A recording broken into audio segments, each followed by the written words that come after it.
Good morning.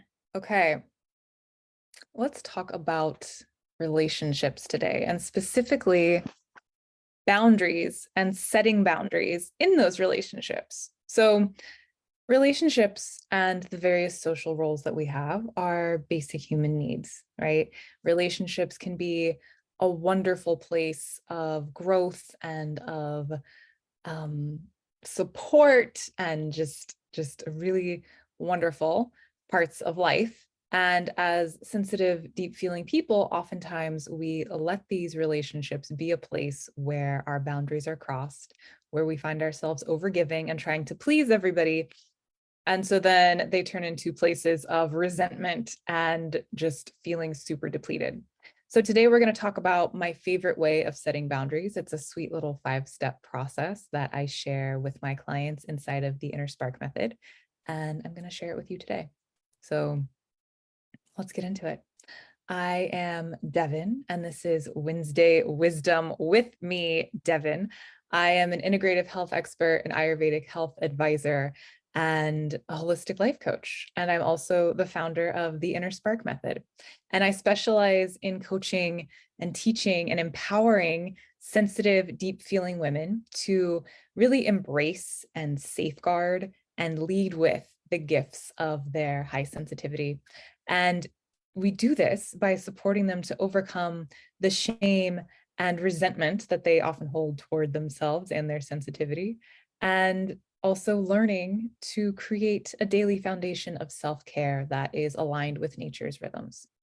And so through a blend of holistic health expertise, Ayurvedic principles, and exquisite coaching, my signature program, the InnerSpark Method, offers strategies to transform overwhelm, anxiety, burnout, and poor health to help highly sensitive women thrive in body, mind, and spirit for life, So relationships are one of the 5 elements that I teach in the 5 elements framework. They're one of the 5 basic parts of our lives that are really meant to be places of support and celebration, inspiration, education, growth. And so most sensitive people, in my experience, are either putting way too much into unhealthy relationships and social roles, or they're hiding from meaningful relationships and social roles because of that fear of being seen, especially being seen in their sensitivity. So tell me where you kind of put yourself in these 2 categories. Maybe it's a little bit of both, right? Depending on the situation. Maybe sometimes like you stay in these unhealthy, unsupportive relationships because they might feel safe and familiar. And then you probably also find yourself at the same time hiding out from ones that would be more supportive. And maybe it's also just hiding yourself, right? Maybe like you recognized some safer, more supportive places and spaces, and there's still that fear and that shame and that resentment towards really showing up as yourself in those places. When we're ashamed of ourselves or feeling resentful about our sensitivity, we hide the real us, and we hide our genuine needs, and we then let our boundaries be overstepped. We feel that we won't be met or respected or understood in our boundaries if we really show up as who we are, and that it's just easier to keep quiet and not rock the boat, right? I have definitely felt that way, and chosen those stories and those ways of being. So people pleasing and boundary setting, I often feel like we kind of label these as like separate, right? Like, oh, I'm a people pleaser. Oh, it's really hard for me to set boundaries. And I invite you to start thinking about like they're actually just the same thing. It's the same thing. We're calling it something differently. So people pleasing is a form of boundary setting, as in you're not setting them. And then feeling like you have trouble setting boundaries is a form of people pleasing because you want to please the people around you by not having your own boundaries. So people pleasing is a form of not setting boundaries. It is related. And trouble setting boundaries is a form of people pleasing. It's the same thing. So let's talk about how to do this, right? What is your biggest fear, your biggest concern or challenge?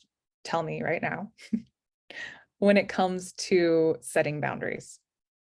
Is it that you won't be liked? Is it that you're going to upset the other person? Like what is it when you really just like lean into the discomfort, right? So we have that kind of initial like, oh, something's not feeling good. I wish it could be different.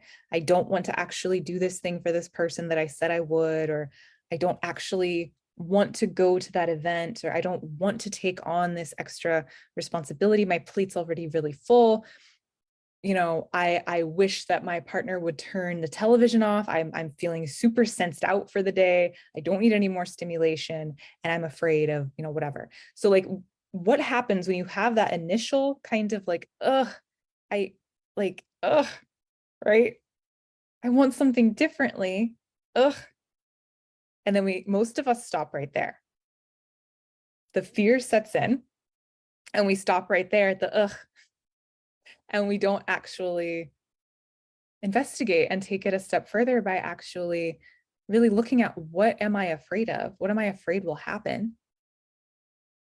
And then how might I actually go about expressing myself and getting this need met and getting something differently out of the situation?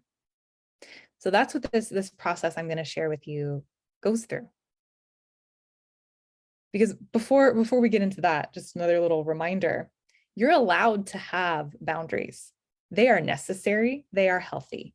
It is fantastic that you are not like everyone else and that everyone else is not like you. Right? Something else I hear all the time from my clients is like, why can't I just be like a normal person? And they're perceiving, a normal person as the people around them who aren't necessarily highly sensitive and are able to do the things that my highly sensitive clients really just like can't do. It causes them like visceral physical discomfort, right? It's like harmful and toxic. For example, like having the TV on all the time, having sound on all the time, staying up really late into the night, right? Eating certain normal standard American diet foods that just don't settle in their system because their sensitive systems are like, I want real food. I don't want this crap. Right. And so when we can let go of the whole like trying to be normal thing and really just honor and accept ourselves as we are, and then recognize that we are allowed to set any boundary. You can have any boundary. You are allowed. Boundaries help you to really experience life in a way that is meaningful and supportive and nourishing and uplifting and health giving to you. Right? That's what this is about. And they can be flexible. And as you learn more about yourself, your boundaries might change. They're really wonderful, wonderful tools and help you to know yourself more deeply and to live in a way that really honors your inner spark. I call it your own deep, innate, guiding principle. Okay. So let's get into the 5-step process. That's why we're all here today. For starters, and this is the most important of all the steps, right? This is like, keep this going forevermore, whether it's for boundary setting or not. The first step is to know yourself, know your values, and know your boundaries. It's important to identify your own personal boundaries, right? What are your needs? What are your non-negotiables? What are your values? And at the intersection of those things, right? Your needs, your non-negotiables, your values, that's where you can start to set your boundaries. What are your limits? Do you have a peopling limit, a social battery, right? A social battery time limit, a peopling limit, I like to call it, right? Honor it. It's not worth going over. It's not worth pushing yourself, because then what are the consequences, right? I talk a lot about cause and effect in my program. If this, then this. Is it worth the negative result that will happen if you overstep these boundaries? And most likely it's not. It's not. If things like burnout and anxiety and health problems are a just kind of normal part of your life at this point, your boundaries are not working. They're probably non-existent. So take time to know yourself, know your values, and then know what those boundaries are, right? It's this beautiful inner work, this invitation to get to know yourself and to create a lifestyle, a life that supports that to the best of your ability. So there's always going to be things kind of outside of our influence, right? And we influence the things that we can. The second step is to identify the source of discomfort. So that thing that's like, ugh, right? What is that? Ugh. Identify the source of discomfort and the value or the boundary that's being compromised. And values and boundaries to me go hand in hand. They're the same thing. If I know what my values are, I know what my boundaries are. Knowing myself and knowing my values helps me to set those boundaries. I know what's important to me. I know what I need. I know what I'm a stand for in the greater world and in myself, right? So know those things, identify the source of the ugh and the value or the boundary being compromised. Maybe you value not feeling like crap. Beautiful value. And so the boundary from that is going to be, I prioritize sleep. I prioritize having a plate, that only has what it needs. I don't take on extra things. And so when somebody comes along and asks for yet another thing, you get to say, you know what? No, I'm unable to do that right now. Thank you. Number 3 is decide what your ideal outcome would be and what that outcome requires. So in the situation that's, what is your ideal outcome? And what does that ideal outcome require? Is it changing your schedule? Is it asking for somebody to, the example with the partner in the television that's fresh on my mind because I was just talking about it with a client, maybe asking if they can watch TV with headphones on, right? Like what is an ideal outcome and what does that outcome require? 4, prepare to discuss the boundary with the other person or people and have some idea of how flexible you're willing to be in your boundary, if at all. If at all. These are your boundaries. You get to decide how flexible, you get to decide if something is super non-negotiable, you get to kind of decide where your negotiating spectrum is with this boundary. So you know yourself and your values and your boundaries. You've identified a source of discomfort and the value or boundary being compromised. You are then deciding what the ideal outcome would be and what that outcome requires. And now you are preparing to discuss this boundary with the other person or people, and you have an idea of how flexible you're going to be, if at all. And then finally, you go have this conversation, right? And I know for so many, that is like the hardest, scariest part. Yeah. So having this conversation, expressing the boundary, and a beautiful thing that I really love to add to this process is like inviting dialogue with the other person.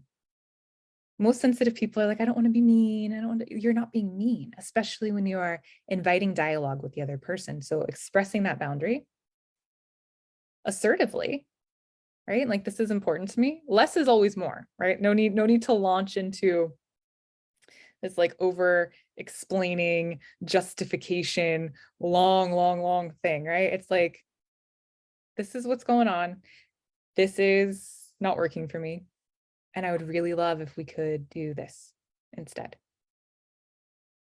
What are your thoughts? How does this land with you, other person?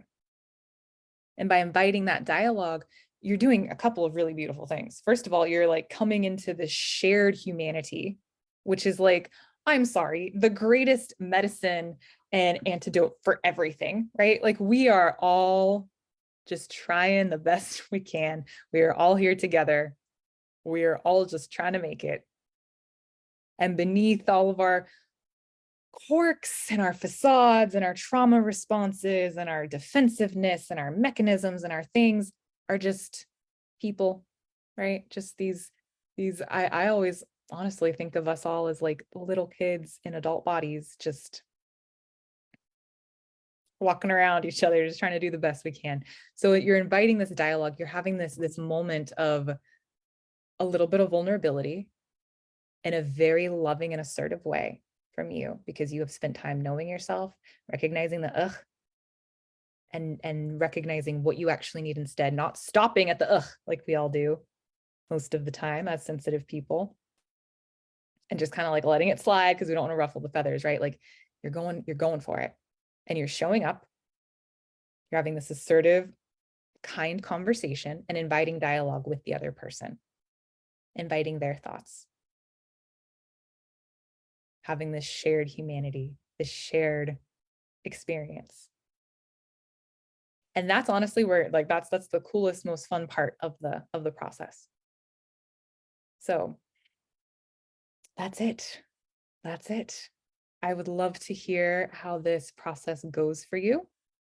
I'd love to hear more about how setting boundaries is for you, what your biggest challenges with setting boundaries is, what you have learned about yourself as you have set them throughout the years.